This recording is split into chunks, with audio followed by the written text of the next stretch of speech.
The tragedy is that many people in Britain do not understand the origins of the European community.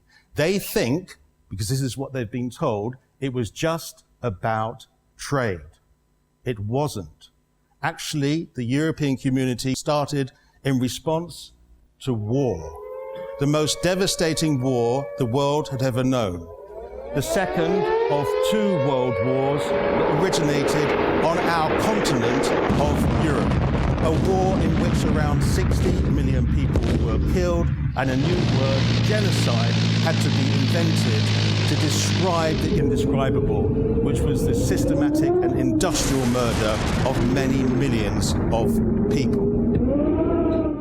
So when peace came at last, after 6 grueling years of war, there were two words that resonated across our continent of Europe and the world. Never again, never again. And some of the greatest minds and most compassionate souls thought up initiatives in this post-war period to try and avoid something like this happening again, because it was like we had lost humanity. And we started the United Nations, the International Court of Justice, the Universal Declaration of Human Rights, the European Convention on Human Rights, the European Court of Human Rights, NATO, and the European Coal and Steel Community, later to become the European Economic Community, and later to be called the European Union. All of these post-war initiatives were started for the same reason, to try and create peace and security and humanity after the most devastating war the planet had ever known.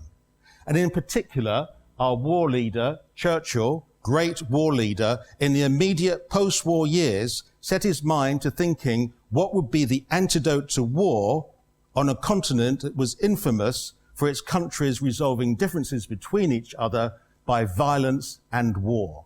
What was his answer to that? We must recreate the European family in a regional structure, called, it may be, the United States of Europe. And the first practical step would be to form a Council of Europe. If at first all the states of Europe are not willing or able to join the Union, we must nevertheless proceed to assemble and combine those who will and those who can.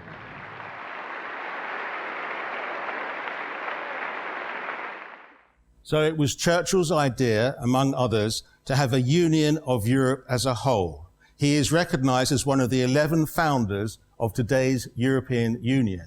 And although at that particular time he didn't envisage Britain being a member, he was later to change his mind.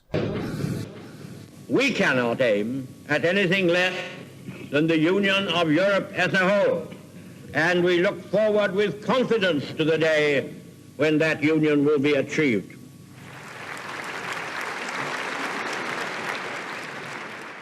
And so it came about. On the 25th of March 1957, 6 countries came together: France, Italy, West Germany, Belgium, the Netherlands and Luxembourg, to create the European Economic Community. This was a remarkable achievement when you consider that these countries just a few years earlier were at war, and one of these countries had subjugated most of the others in a terrible way. For them to get together so quickly after the Second World War is a big achievement, and the reason they did it was not for trade.